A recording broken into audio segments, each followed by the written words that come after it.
बसियत। बड़की बहू हक मांगने तो आ गई, जिम्मेदारी के समय कहाँ थी। अरे मुन्ना देख तो, रसोई में से आज तो बहुत ही अच्छी खुशबू आ रही है।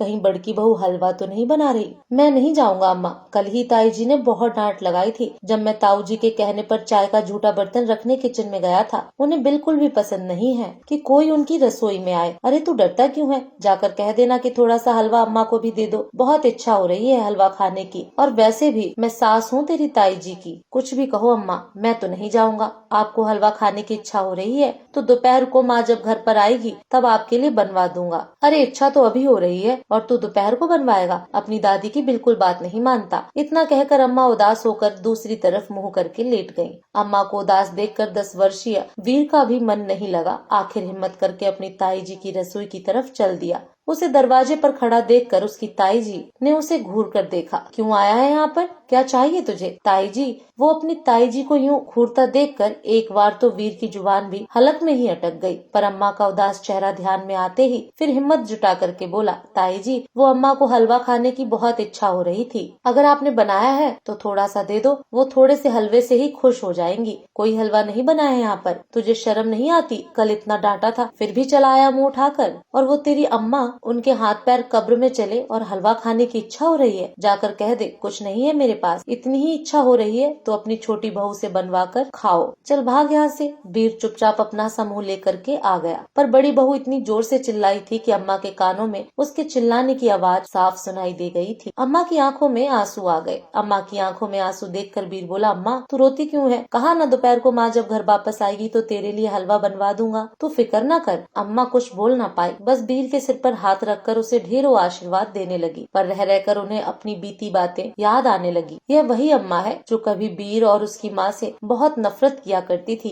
अम्मा के 2 बेटे थे, हितेश और राहुल। पैसे टके के मामले में भी कोई कमी नहीं थी। हितेश का विवाह जहाँ श्रुति के साथ हुआ था, वहीं राहुल ने अम्मा की मर्जी के खिलाफ जाकर प्रीति से प्रेम विवाह किया था। बस यही बात अम्मा को खटक गई थी। उन्होंने जहाँ श्रुति को सिर आंखों पर बिठाया, वहीं प्रीति को कभी भी अपनाया नहीं। श्रुति के दोनों बच्चों को अम्मा सिर आंखों पर बिठाए रखती, वहीं वीर के सिर पर कभी भी प्यार से हाथ नहीं रखा। जब वीर 5 साल का था तो एक एक्सीडेंट में राहुल की मृत्यु हो गई। उसके बाद तो अम्मा जी ने प्रीति को परेशान करने में कोई कमी नहीं छोड़ी। अम्मा जी और श्रुति ने मिलकर प्रीति को नौकरानी ही बना कर रख दिया। आखिर थक हार कर प्रीति ने अपने स्वाभिमानी के लिए एक स्कूल में नौकरी कर ली, जिस पर भी श्रुति और अम्मा ने काफी बखेड़ा खड़ा किया था। पर इस बार प्रीति झुकने को तैयार नहीं हुई तो उसने घर छोड़ दिया। जब जग हंसाई हुई तो प्रीति और वीर को घर वापस तो ले आए, पर घर के पिछले हिस्से में 2 कमरे दे दिए रहने को। फिर भी अम्मा और श्रुति के स्वभाव में कुछ खास फर्क नहीं पड़ा। आए दिन वो प्रीति को परेशान करने के कोई न कोई तरीके जरूर ढूंढती रहती। पर कहते हैं ना,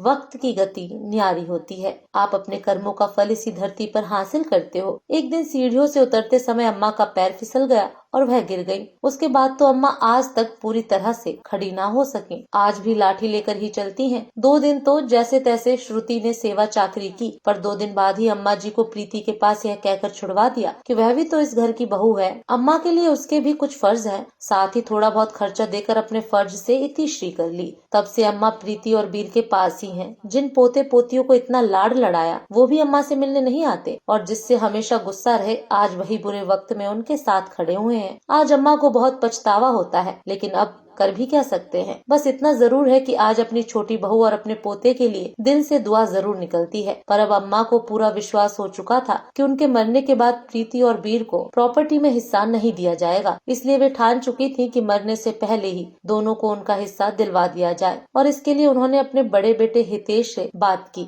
और वे बंटवारा जल्द से जल्द चाहती थी। उस समय तो हितेश ने कुछ नहीं कहा, लेकिन जब घर जाकर उसने अपनी पत्नी से बात की तो उसकी पत्नी के चीखने चिल्लाने की आवाज बाहर तक आ रही थी। पर अब अम्मा अपना मन गाढ़ा कर चुकी थी। थोड़ी देर बाद मैं बड़की बहू अम्मा के पास दौड़ती हुई आई और जोर से बोली, अम्मा यह क्या तमाशा है? आपको हम पर विश्वास नहीं है क्या, जो अभी से प्रॉपर्टी का बंटवारा करने में लगी हुई हो? अरे बहू, मैं कौन होती हूँ तुम पर विश्वास न करने वाली? मुझे तो मेरे बेटे पर विश्वास नहीं है कि वह मेरे मरने के बाद मेरे छोटे बेटे का हिस्सा उसकी पत्नी और बेटे को देगा। तेरे लिए तो मैंने कुछ कहा ही नहीं। अरे तो आपका बड़ा बेटा मेरा पति भी है, उसके लिए क्या मैं ना बोलूंगी? अच्छा, पर मैं भी तो तेरे उसी पति की अम्मा हूँ जिसकी सेवा चाकरी तुझसे ना हुई। तूने ही तो मुझे छोटी बहू के पास भेजा था, यह कहकर कि वह भी तो बहू है, उसे भी अपनी सास की सेवा करनी चाहिए। तो भैया ऐसा है कि जब जिम्मेदारी दोनों की तो फल भी दोनों का होना चाहिए, इसलिए 2 दिन के अंदर अंदर यह बंटवारा होगा। किसी को कोई भी ऐतराज हो तो मेरे से आकर बात कर सकता है, समझी तुम? तुम्हें तुम्हारे हिस्से से अलग नहीं कर रही हूँ, पर जिसका जो हिस्सा है वह उसको मिलेगा जरूर। बस यह मेरा आखिरी फैसला है। प्रॉपर्टी मेरी है तो फैसला भी मैं ही करूंगी, समझ गई